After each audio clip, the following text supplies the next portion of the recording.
What happens when a loyal sister mistakes the wrong man for her sister's unfaithful fiancé? On a humid Charleston afternoon, Hattie Quinn storms into a bistro, certain she's caught betrayal in the act.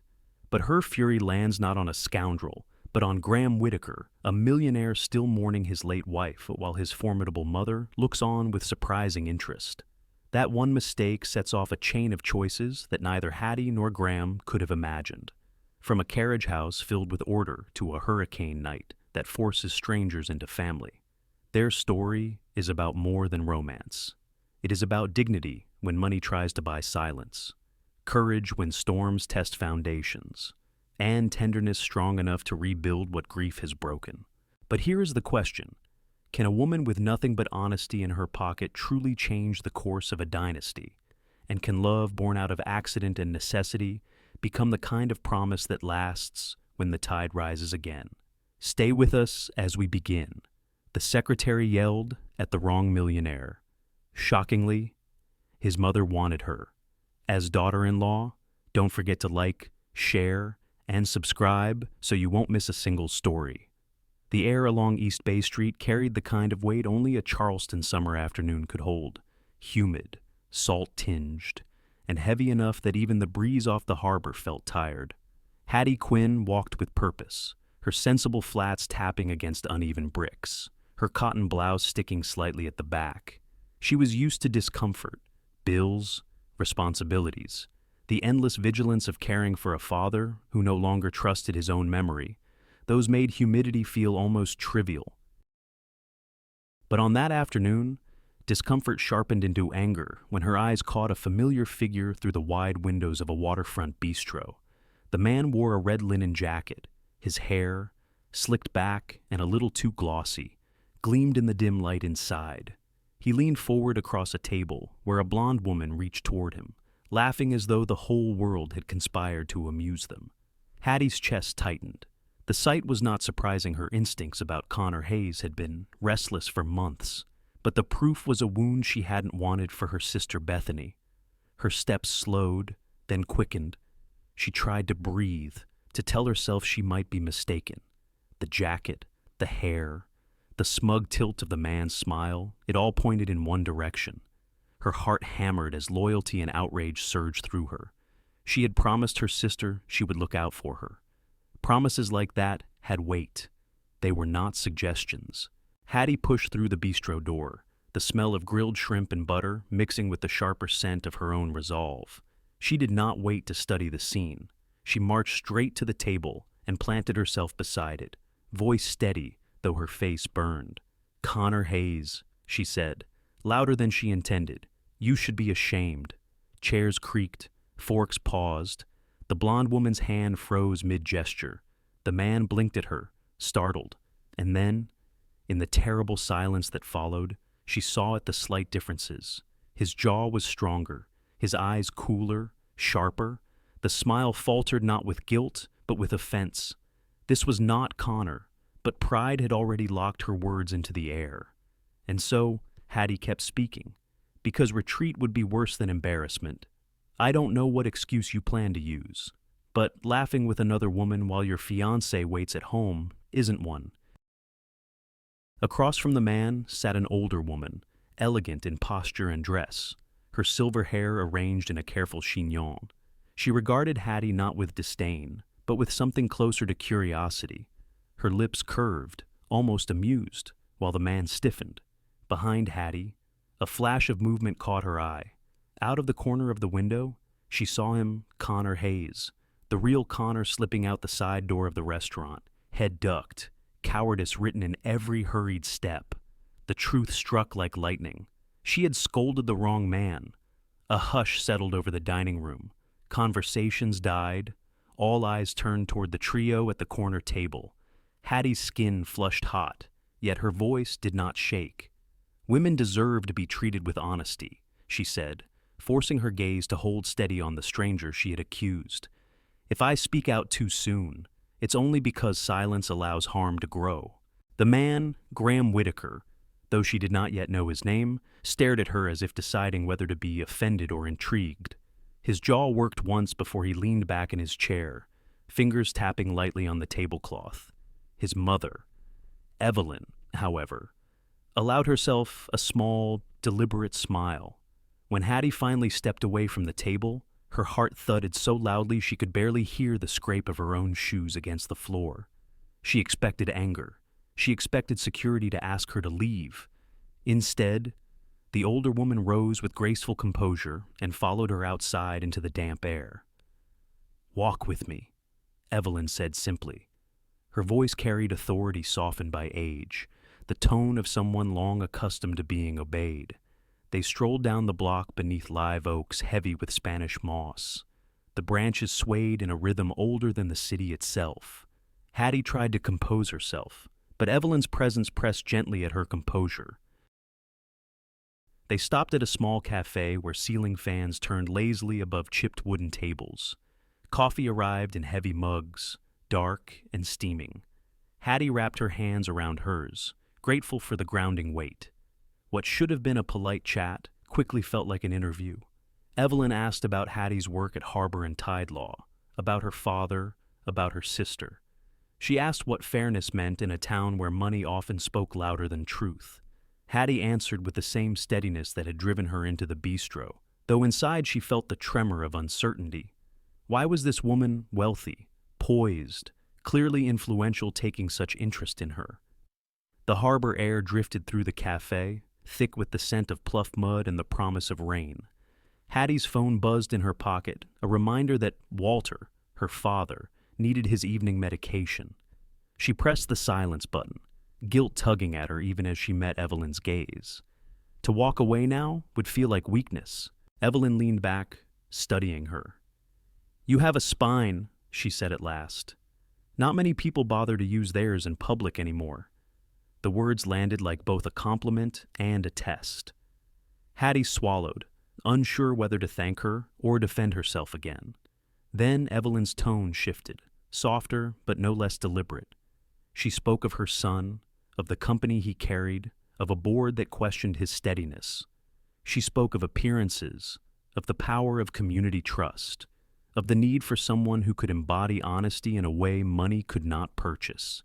Her eyes glinted as she said it, like a woman proposing a challenge disguised as a favor.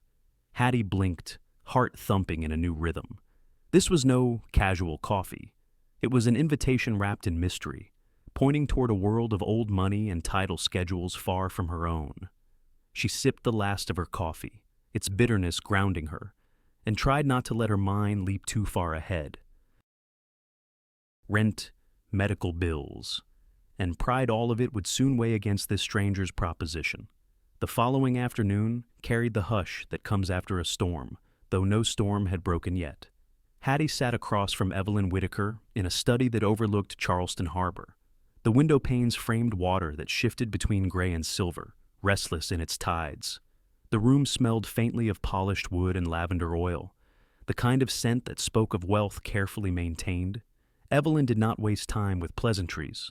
Her hands, steady and elegant, rested on a thin folder.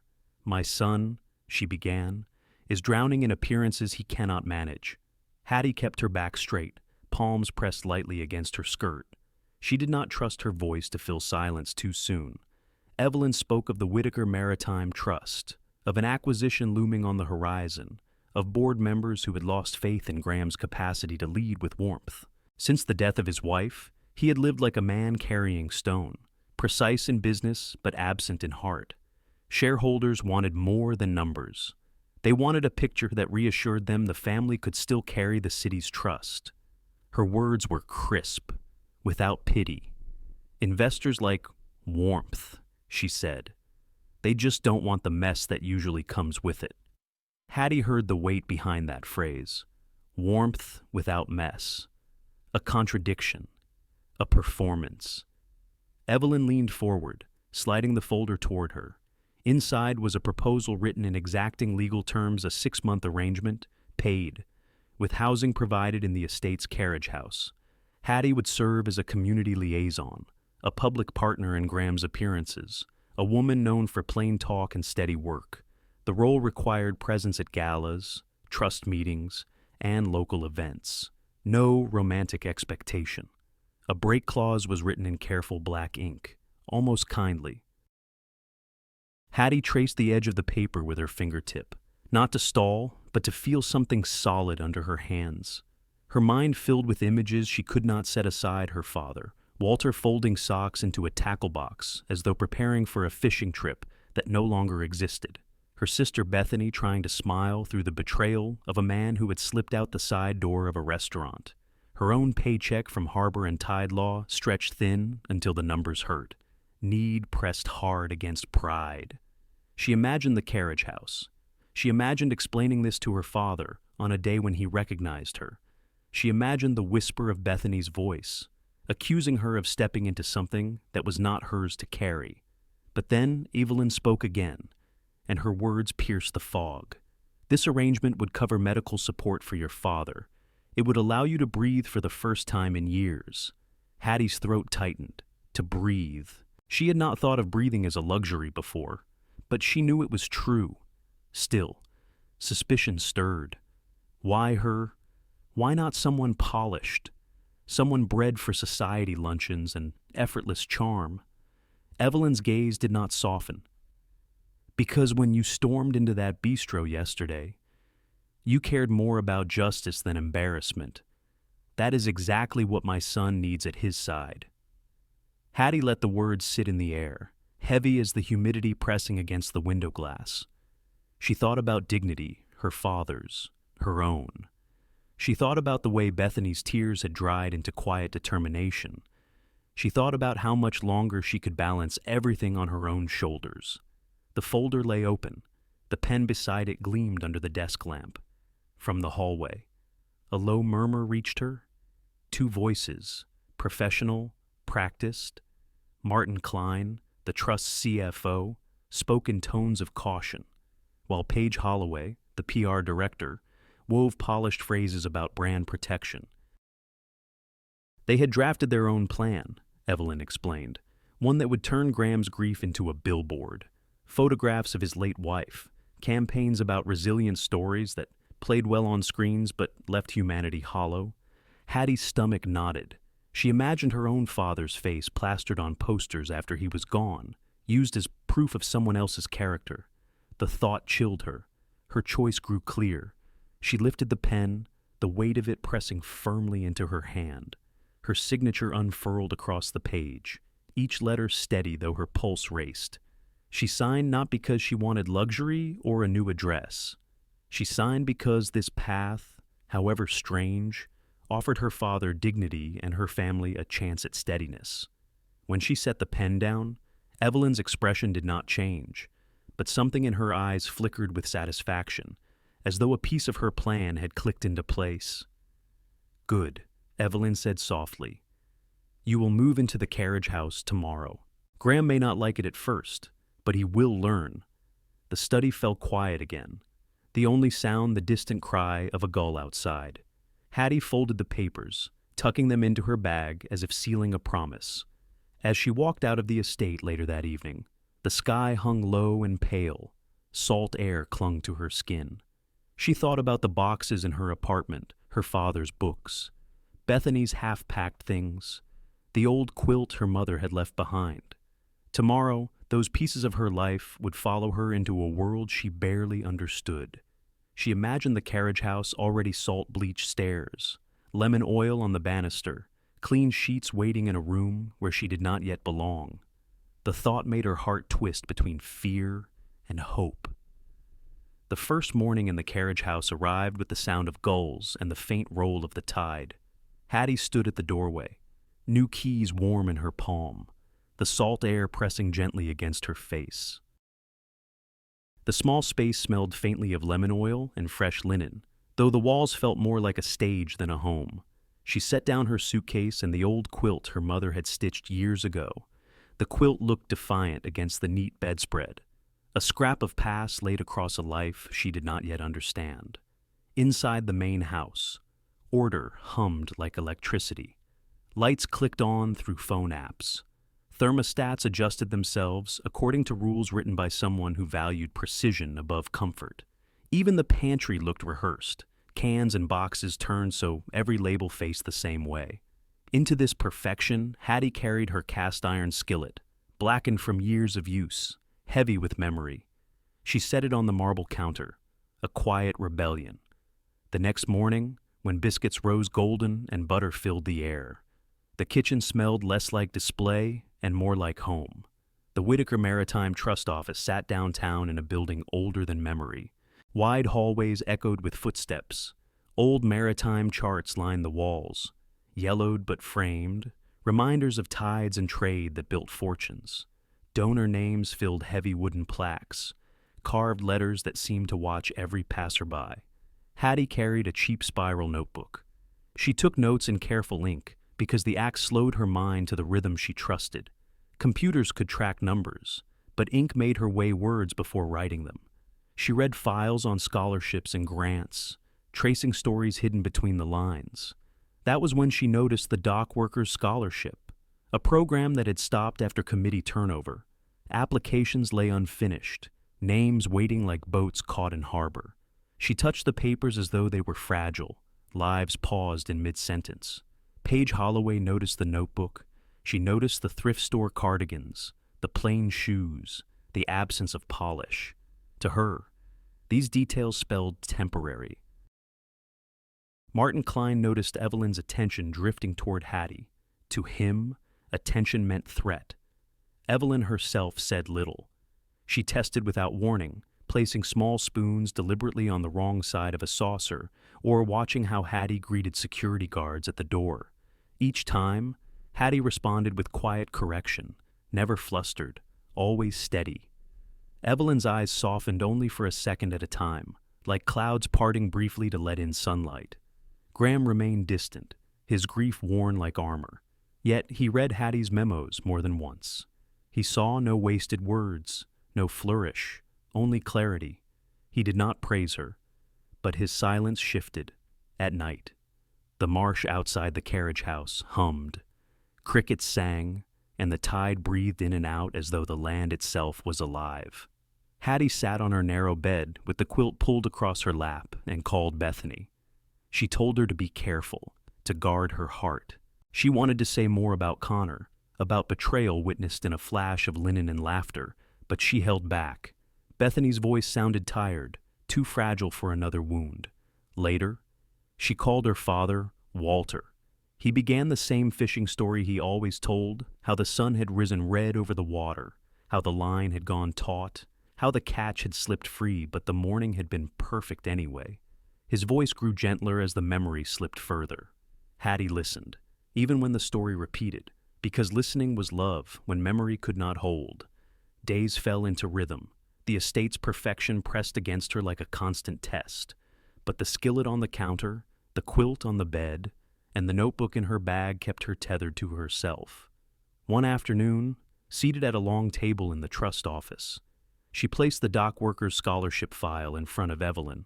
The weight of it was not in the paper, but in the names inside. She spoke quietly, explaining that the scholarship had been left unfinished and could be revived in time for the garden gala. Her words carried no ambition, only duty. Evelyn studied her for a long moment. Then, without speech or spectacle, she gave a single nod. The gesture felt like a key passed palm to palm, quiet but binding. Hattie's chest lifted with something close to hope. Living under one roof meant collisions, even if the roof covered more square footage than most small-town streets. The estate's walls held silence like an heirloom, but silence could not soften differences. Graham kept his books arranged by color. A neat rainbow stretched across shelves, red to violet, with no thought for subject or story. One evening, Hattie stood in front of the shelves after supper. She pulled titles down, set them in piles: history, trade, faith. Meaning mattered more to her than looks. When Graham found the new order, he raised an eyebrow, but said nothing. Later, when he needed a volume on shipping codes, his hand went straight to the right section. He paused, as though he did not want to admit convenience felt like kindness. The estate cook, Miss Laverne, arrived most afternoons with pitchers of sweet tea. She listened to Hattie's stories about Walter, about the way his memory looped like a record with scratches. Miss Laverne's eyes grew wet at times, though she hid it by fussing with lemon slices. Graham never lingered in those conversations. He preferred recipes sealed in plastic sleeves, sous vide timings exact to the minute. To him, dinner was a formula. To Hattie, it was the warmth of a biscuit pressed with a palm, the dough rising by feel, not by chart. At the trust office, Hattie found her own rhythm. She drafted a proposal called Community Port Tours. The idea was simple: open the docks to school children, let them see ships, tugboats, and the harbor that fed the city's bones. She wrote with plain sentences, each one trimmed. When Graham read the memo, his margin notes were brief: a question about bus routes, a note on safety vests. No flourish, but no dismissal either. Graham stayed careful, eyes always scanning for weakness in a plan. Yet it was not people he mistrusted, not in the same way others in the office did. He treated Hattie's proposal as though it mattered on its own terms. That was a kind of respect. Quiet empathy showed in smaller ways still. One Saturday afternoon, Hattie visited her father's cottage. On the kitchen table sat a small box. Inside was a new medical alert device, already programmed, already linked to local responders. Walter touched the button like a child touches a seashell, curious but unsure. Hattie knew who had ordered it. She knew, too, why Graham would never mention it. Pride is softer when it works in silence. Back at the estate, the garden shifted each day toward gala readiness. Lanterns hung from live oaks. Rows of white chairs faced a small stage. Hattie rehearsed the scholarship stories in her head, each name spoken with steady dignity. She wanted the donors to hear not numbers, but lives. Paige swept through with practiced smiles, placing donors in neat categories like inventory. Martin sent emails about metrics, return on investment, and the importance of appearance.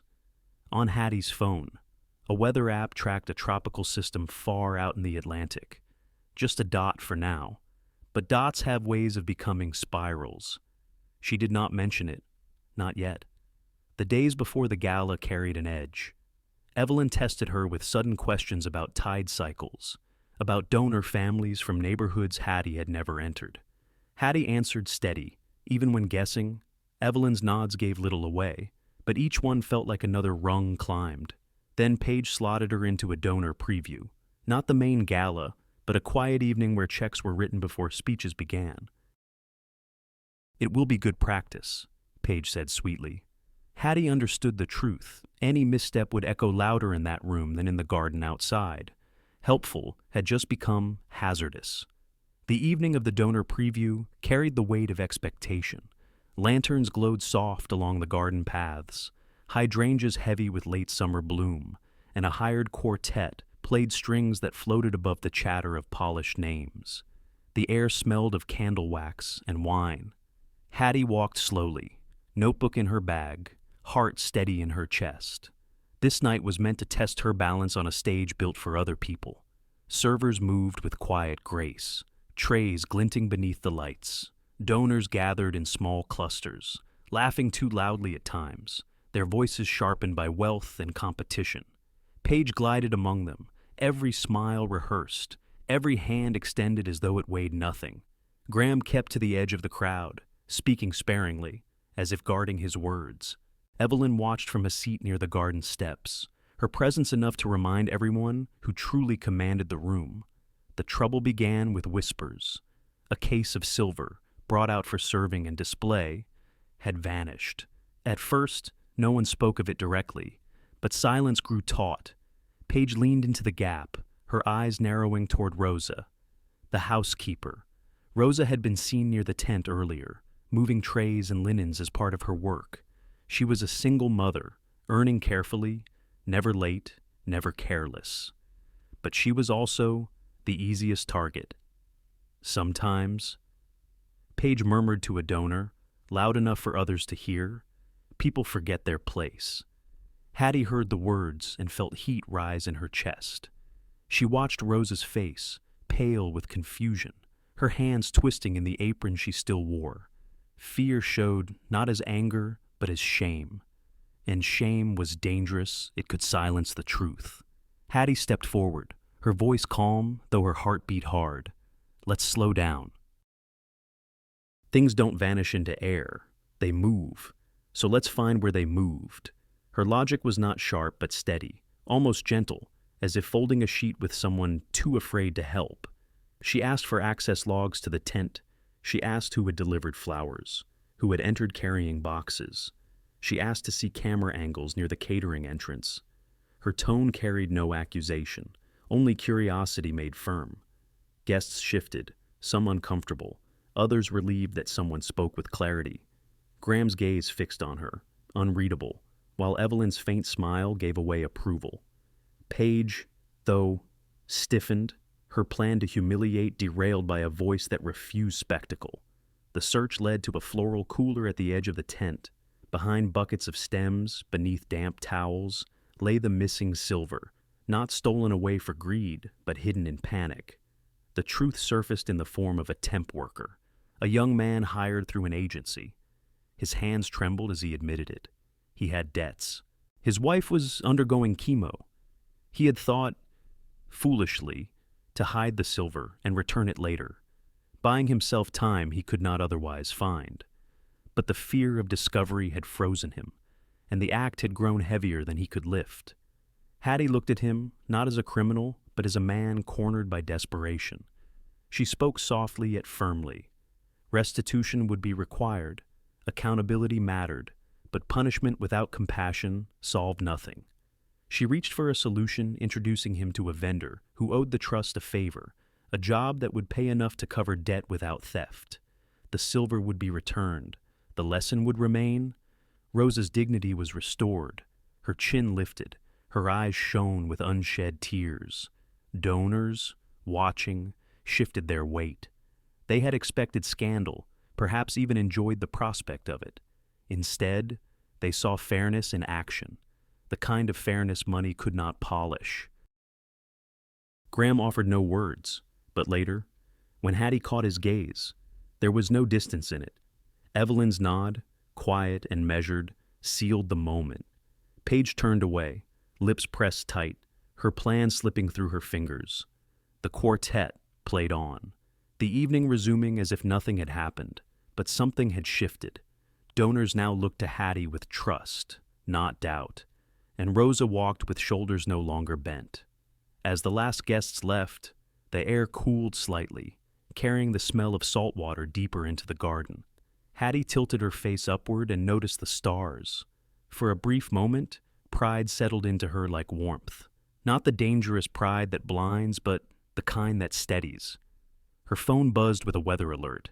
The dot on the app had grown into a spiral. Hurricane Mabel, once rumor, now a plan. The models tightened, the lines creeping closer to the coast. The harbor shifted colors in her imagination. The air felt as though it held its breath. Decisions, she knew, would soon have to move faster than feelings. The storm no longer lived only on a screen. It had a name, a shape, and a path that pointed toward Charleston. Hurricane Mabel moved faster than forecasts liked to admit. In the Whitaker offices, maps lay spread across the long oak table. Tide charts overlapped with road grids. Truck capacity lists sat beside phone numbers of pastors and school principals. Hattie stood at the center, pencil tapping against paper, drawing lines between what existed and what could exist if they moved quickly enough. Warehouses, she said, circling 3 structures near the interstate. They're elevated, they're dry. Convert them into shelter hubs. Seniors, families with oxygen tanks, children who need refrigeration for insulin, they'll be safer there than in scattered houses, Martin muttered, his tie loosened but his tone still sharp. Exposure, liability. If anything happens under our banner, we're finished. Paige crossed her arms, face set in polished worry. Optics matter. If you open doors and something goes wrong, donors will remember that. Hattie met their words with steady calm. If we don't open doors and something goes wrong, families will remember that. The silence that followed was broken by Evelyn. She leaned on her cane, eyes fixed not on papers, but on Hattie. With the slow grace of authority, she opened a leather-bound charter, older than anyone in the room.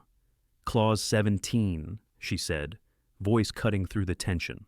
In declared emergencies, Discretion for relief falls to appointed officers. She closed the book with a soft thud. I appoint Hattie Quinn, effective immediately. Phones began to ring as if summoned. The county needed cots. Churches offered kitchens.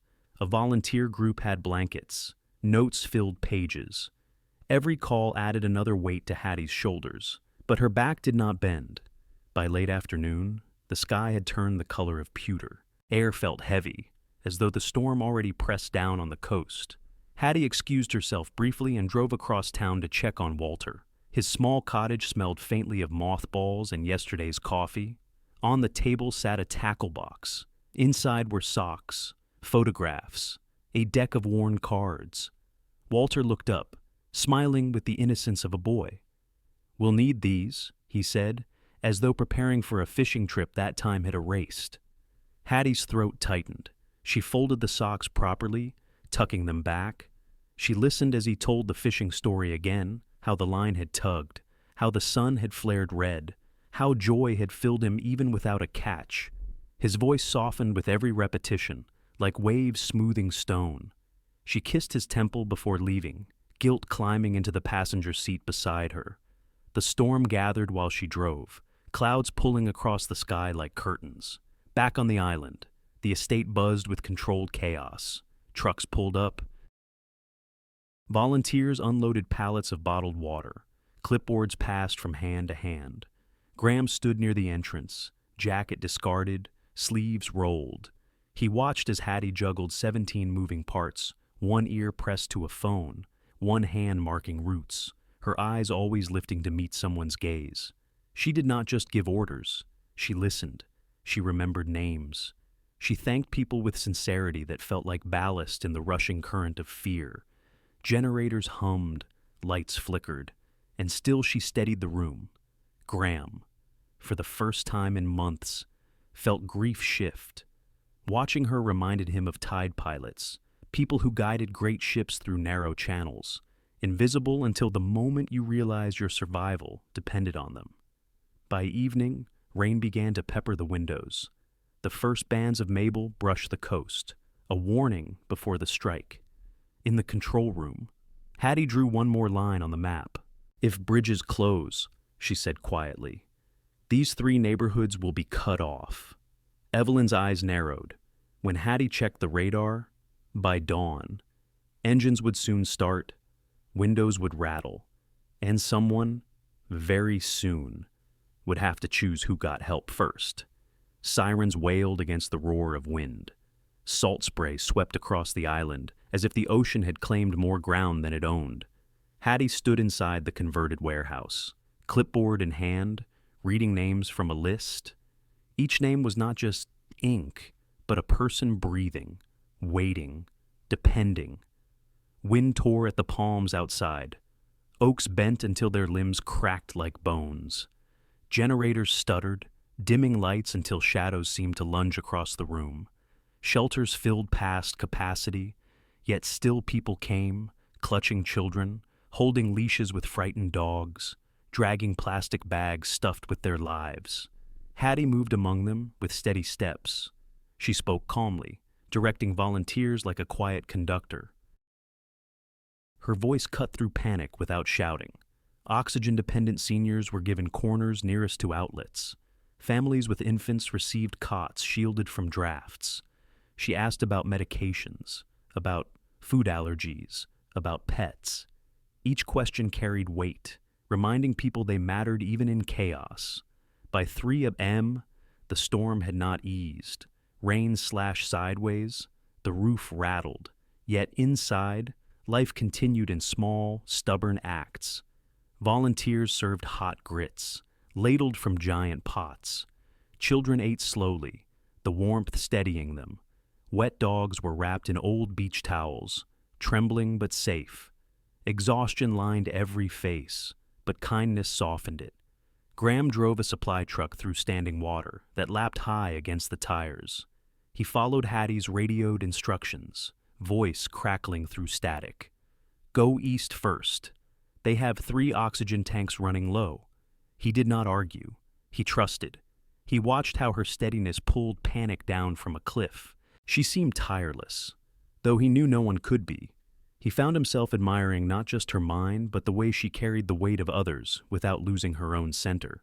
Toward dawn, word came of a school bus stranded near a bridge now closed by rising water. Inside were a nurse and several children, huddled in fear. Options narrowed by the minute. Hattie did not waste time. She called a harbor pilot she had met weeks earlier while researching scholarships. Her voice remained calm, though her heart pounded. The pilot passed her to a barge captain, sheltering near a protected bend. Within an hour, the rescue began. No lights, no spectacle, just careful navigation through swollen waters. Children were lifted, one by one, into waiting arms. The nurse followed last, knees weak but unbroken. The barge delivered them to safety. Gratitude filled the air, quiet but deep. No one cheered, they only exhaled, relief rising like steam. News cameras caught fragments: the unloading of children, the arrival of blankets. Hattie's voice steady as she checked names. They missed the tender parts: a child clutching Hattie's sleeve, Graham handing his own jacket to a boy shivering too hard to speak, Evelyn pressing a prayer into the air from her quiet seat. That was fine. Not all mercy needed to be televised. When the storm's eye passed, Charleston looked battered, but the shelters held. No lives lost within the warehouses, no one forgotten. By morning, the local news scrolled a line across screens. Secretary turned incident lead. Guides community through night. Page's name was absent. Martin read the words, jaw clenched, anger building behind his practiced smile. For Hattie, the credit meant little.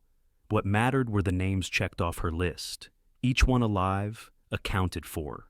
She finally allowed herself a moment to sit, her head leaning back against a cool concrete wall. Outside, the wind began to ease. Rain slowed. The sky hinted at dawn, pale and tentative. Sunlight would return like a shy guest, and with it would come damage, data, and decisions. The storm had passed, but its mark lingered. Streets smelled of salt and mud. Fallen limbs blocked intersections. Windows gaped open, their glass scattered like beads. Yet the city still stood. The warehouses had held. Families had survived. On the docks, men in rain-stained boots gathered. They presented Hattie with a cap, faded blue, salt-stained from years of work. One of them pressed it into her hand without speech. The gesture said more than words. She turned it over slowly, thumb tracing the frayed bill. Gratitude carried weight heavier than gold. At the trust office, Evelyn sat behind her broad desk, her expression composed but eyes softer than usual. In front of witnesses, she signed a temporary proxy, transferring majority votes for community initiatives to Hattie. It was not pageantry. It was power, placed in the hands of someone who had earned trust through action, not name. The ink barely dried before Martin began planning a counter. His smile in the hallway hid sharp edges. Page refined her narrative with the skill of a PR artist. Hattie as an ambitious outsider, a woman who had charmed an aging matriarch blinded by sentiment. The whispers spread in careful circles, timed for maximum reach. That evening, the marsh outside the estate refilled as if nothing had happened. Birds returned, wings dipping across the water. Graham stood on the porch, a glass in hand, his posture less guarded than before. He invited Hattie to sit beside him. The air carried dampness, and the faint sweetness of grass washed clean. Graham spoke of his late wife not with apology, not with self-punishment, but with honesty. He told stories plain and simple, as though releasing them at last. Hattie listened, her hands folded, her chest heavy with the recognition of grief carried too long. When he grew quiet, she shared her own story. What it meant to love someone who sometimes forgot her name. How she held her father's dignity even when his mind let it slip. Her voice did not rise. It rested between them like another presence, a third companion who meant no harm. Silence followed, but it was not empty, it was gentle. The marsh hummed, fireflies sparked faintly against the darkening sky. Later, inside the carriage house, Walter mistook Graham for an old fishing buddy. He called him by another name, laughing at a memory that belonged to another decade. Graham did not correct him. He played along, nodding, even adding a detail that made Walter smile. When Graham left the kitchen, his eyes shone wet. Hattie pretended not to see, giving him the dignity of privacy. For a moment, the world seemed steady. Then, the break came. A business blog published a leaked memo. The headline spread faster than the Tide Whitaker Trust funds misused during storm relief. The words sliced clean. Timing was surgical. Released just as relief turned to rebuilding. Screens lit up. Phones buzzed. Questions poured. The calm of the porch cracked. The marsh still glittered in the moonlight, but inside the estate, shadows lengthened. Receipts, logs, tide tables, and truth would now meet a boardroom that preferred theater. Lies travel faster than tides. Within hours of the leaked memo, donors began sending careful emails. Their words dripped with politeness, but every line asked the same thing. Is it true? The board demanded clarity. They wanted numbers, charts, explanations fit for tidy slides. Paige framed the issue as optics. She said donors only cared about perception. Martin fed figures polished until they lied, lines cleaned until they erased truth. On paper, relief efforts looked careless, almost corrupt. Hattie refused to play their game. She built something heavier than a slide deck. On her desk, she assembled a binder thick with proof. Vendor invoices stapled in the sequence, chain of custody forms initialed at midnight, GPS logs from trucks compared against road closures, shelter sign-in sheets matched to weather reports and tide charts. Each page connected to the next until the whole binder read like a choir, voices harmonizing into one clear story. Her nights blurred, sleep slipped away, coffee cups multiplied, yet she pressed on, handwriting notes in the margins, double-checking signatures. Every name was a life, not a number. She would not let lies erase them. Graham watched her work. He saw fatigue in the slope of her shoulders, but he also saw steel in her focus. At a small press scrum, he took the microphone. His words were plain, without hedge or polish. Our secretary led this effort. Her leadership saved lives. That's the truth. Cameras flashed. His voice carried farther than numbers ever could. At home. Bethany moved in with Walter. Her voice wavered when she said it was only temporary. But Hattie knew it was more than that. Connor's betrayal had broken her, and now she leaned on family the way family was meant to hold. Walter seemed calmer with her nearby, though his story still looped. He told Bethany the fishing tale too, as though memory knew safety when daughters circled close. Hattie felt stretched thin, pulled between office and home, binder and bedside. She grew brittle at the edges, yet refused to break where people needed her to bend. Pride carried her forward, but so did love. One evening, as she sorted papers, an envelope arrived, no return address. Inside lay a cashier's check made out to the Dock Workers Scholarship Fund. The amount matched the debt of the temp worker who had hidden the silver. Tucked with it was a handwritten note. For what I almost took, I'm sorry. Please give someone else the chance I almost lost. Hattie held the paper in silence. The weight of it pressed against her heart. Mercy had found a way to return as repayment. She slid the note into the back of her binder, not for public view, only for her own reminder that even mistakes could bend toward redemption. The whispers, though, did not stop. They thickened, tangled with politics. Some board members wanted her removed quietly, replaced with someone more stable. Martin fanned the flames. Paige sharpened her language until it gleamed. Then, the summons came. An emergency board session, not in a neutral office, but at the Whitaker Boathouse, a place soaked in family history where wood floors creaked and salt air seeped through cracks, a place where voices carried farther than intended, and where the past often had the last word.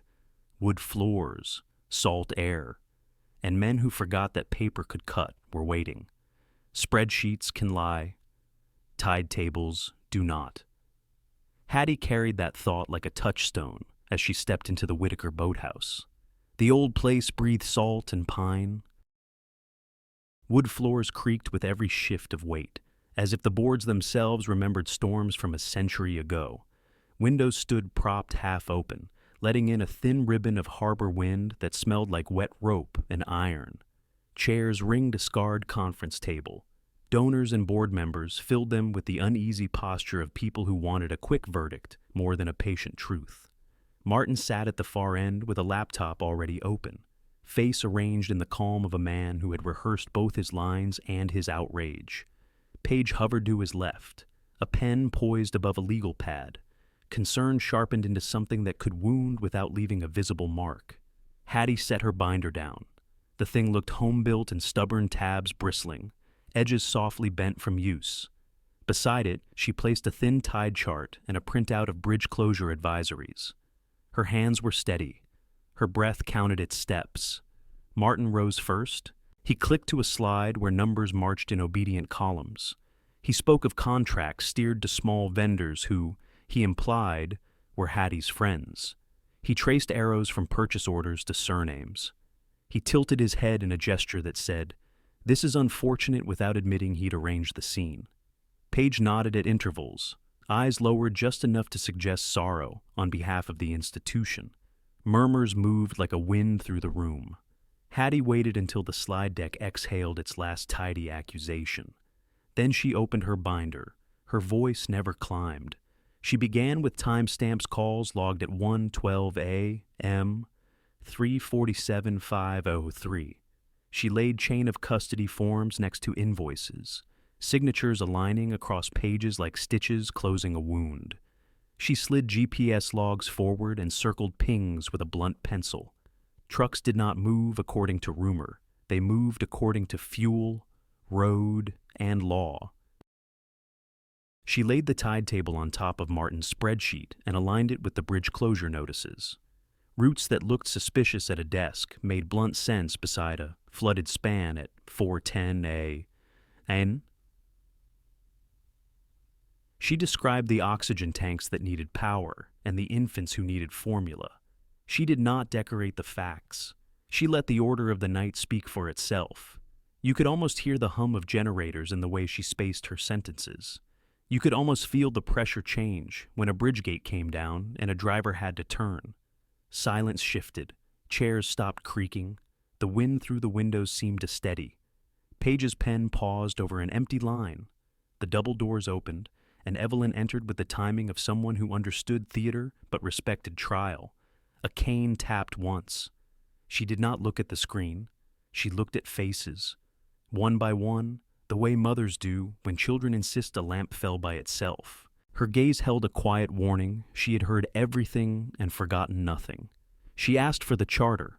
When someone brought it, she opened to a page near the middle, the leather loose from decades of fingers. She read without haste, words weighted by a lineage that didn't require amplification. In declared disasters, people before profits, emergency discretion to officers on scene, relief as a primary obligation of the trust. She closed the book and let her hand rest on it, as if it were still warm from the original signature. Martin tried to recover ground with a careful cough.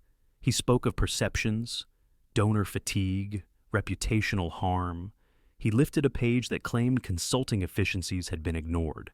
The words brushed the air and fell like damp matches.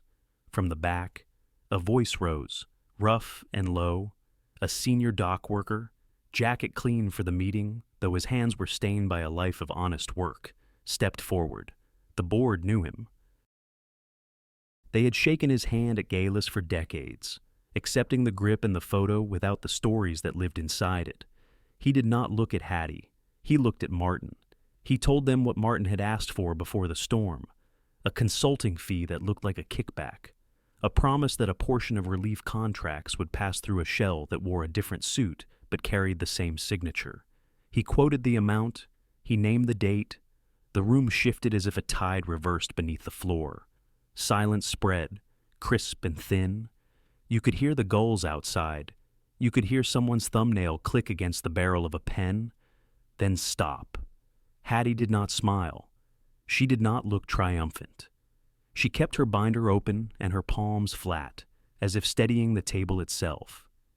Evelyn's breath left her with a small, audible hum, not shock, not victory recognition.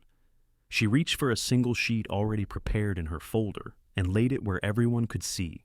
Her voice carried to the corners without strain.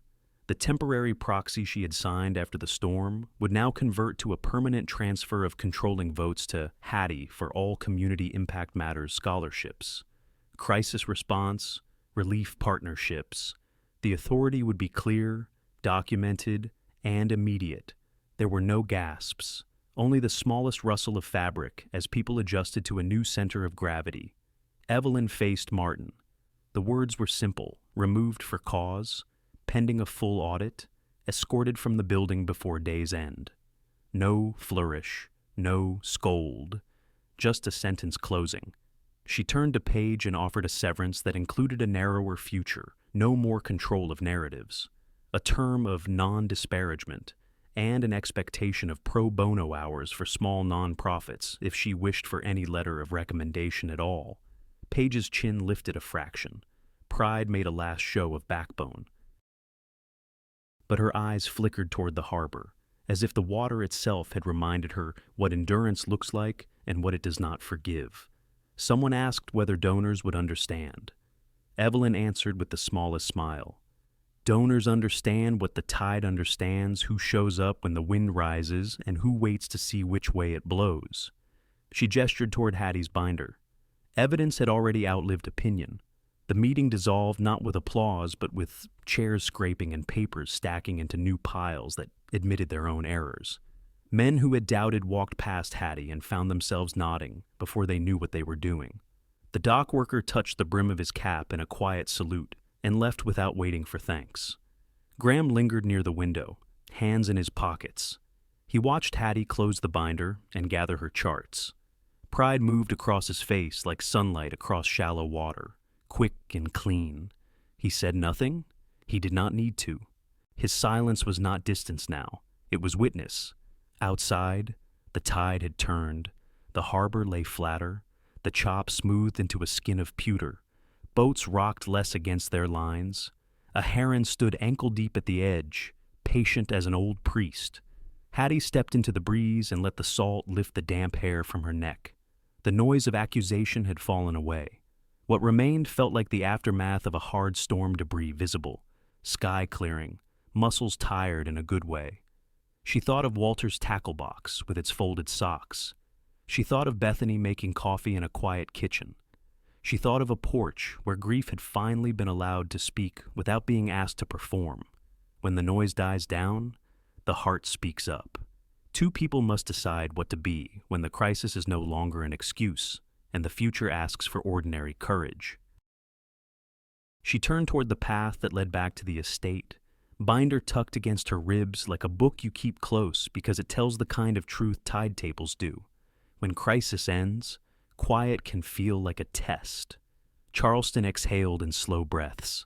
Streets dried, though salt stains marked every curb. Pelicans skimmed low over the harbor, their wings brushing close to the water as if measuring what had been lost and what remained. People began sweeping porches, hammering loose shutters, and hanging laundry in sun that felt like a blessing. The air smelled of wood smoke and pluff mud. Ordinary again. For the first time in weeks, Hattie allowed herself to stop moving. She sat on the wide porch steps of the estate, shoes beside her, bare feet pressed to cool wood. Her hands rested limp in her lap. The weight of days pressed down now that no one needed her to hold it. Muscles she hadn't noticed ached in quiet complaint. The porch light glowed against the dusk. Graham joined her without announcement. He lowered himself onto the step beside her, his hands loose, shoulders no longer braced like armor. He sat as if he belonged, though not with entitlement, more like a man finally letting himself share the bench of a long journey. He spoke of the years since his wife died, the rituals that kept sorrow, tidy calendars filled with meetings, meals timed to the minute, books sorted by color. Each ritual gave shape to grief, but each one shrank life smaller, narrower, less willing to risk mess. His voice did not shake, but it carried wear, the kind that came from silence stretched too long. Hattie listened. She knew about silence, though hers had been of another kind.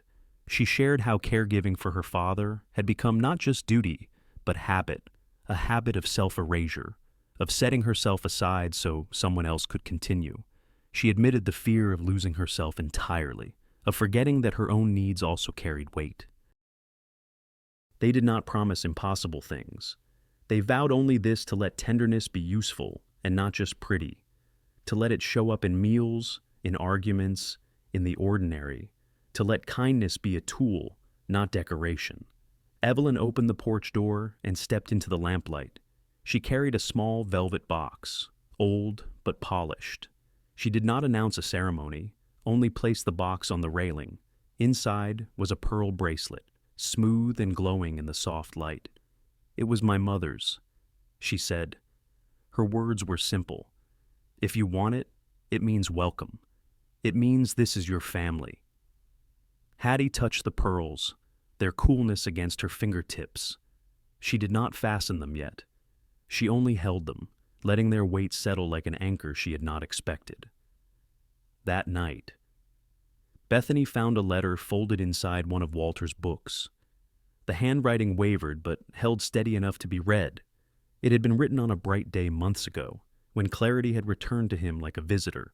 The words were plain: build a home where kindness is policy, not exception. Hattie pressed the paper to her heart. Tears came, not sharp but slow, like tidewater rising gentle against a dock. The porch light stayed on, late. Decisions were made in quiet voices. Contracts and proxies had carried them this far, but paper was not enough. Choice became action. They agreed to a true marriage, free of conditions, free of stage, not rescue, not arrangement, but promise. Dawn waited at Morris Island Lighthouse, bare feet in cool sand, vows that would sound like plain English. Some marriages begin in heat. This one began in light. At sunrise on Morris Island, the sand felt cool beneath bare feet. The lighthouse rose behind them, weathered but steadfast, striped in black and white against the pale dawn. The tide whispered close, a sound steady enough to be mistaken for breath. Friends and family gathered in small clusters. Gulls traced soft arcs overhead, their wings cutting clean lines against a sky just turning gold. Dock workers stood in clean shirts, shoulders broad, hair slicked down with care. Rosa held her son's hand, his eyes wide as though memorizing the scene for later. Hattie wore no veil. Graham wore no tie. They stood facing each other, eyes direct, nothing theatrical between them. The vows they spoke sounded like vows people could keep, not promises of perfect days, but promises of steady ones, not claims of forever free from hurt, but commitments to meet hurt with patience. "I'll listen," Graham said simply. "I'll tell the truth," Hattie answered.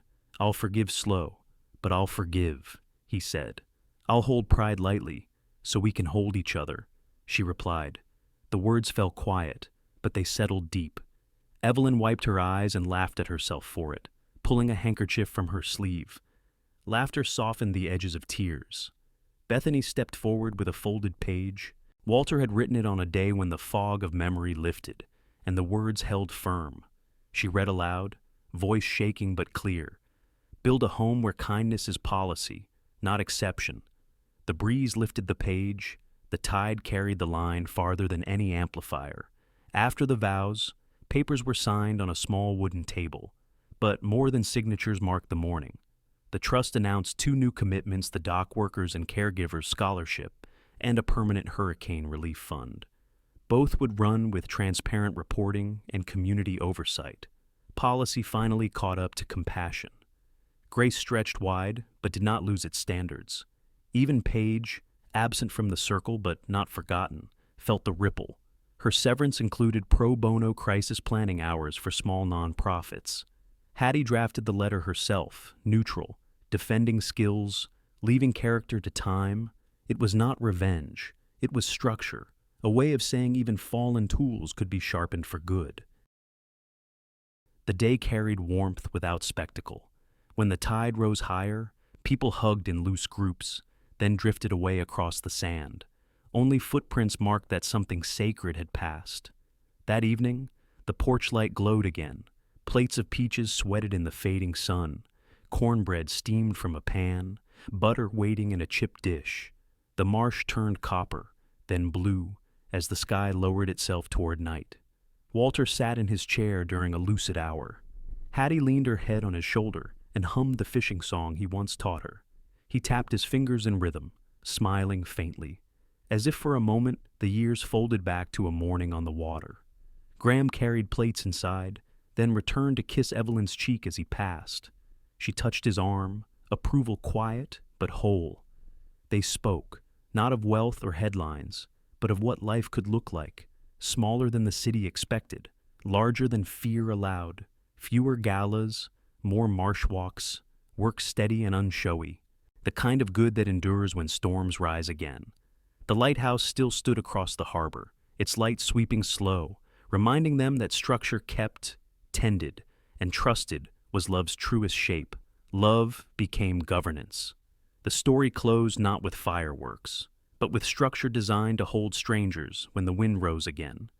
And now, dear listener, let me leave you with a question. Have you lived a moment when honesty changed a life? Share it, let it matter. If this story touched you, leave a rating and come back to the porch next week. There will be room. Life rarely moves in straight lines. Sometimes it takes a mistake, an unexpected storm, or even the courage to speak when others stay silent to reveal what truly matters. Hattie Quinn's story reminds us that dignity is not found in wealth or reputation, but in the quiet choices we make each day, choosing honesty over convenience, compassion over judgment, and resilience over despair. We all carry storms, whether of grief, aging, or the burdens of caregiving. And yet, just as Charleston rebuilt after the hurricane, we too can rebuild parts of ourselves when life bends us low. What steadies us is not perfection, but the willingness to hold on to kindness even when no one is watching, to forgive slowly but surely, and to create spaces where others can breathe without fear. In the end, love is not about grand gestures. It is about policy, the daily practice of tenderness, patience, and fairness that makes a house into a home and a family into a refuge. That lesson is timeless, whether we are 30 or 70. The storms may change, but the call to live with honesty and compassion never does. Thank you, dear friends, for spending your time with us on today's story. Your presence here means more than words can say. If this tale touched your heart, please give it a like, share it with someone who might need its message, and don't forget to subscribe to our channel. That way, you'll always have a seat on the porch with us, where stories of hope and kindness are told week after week.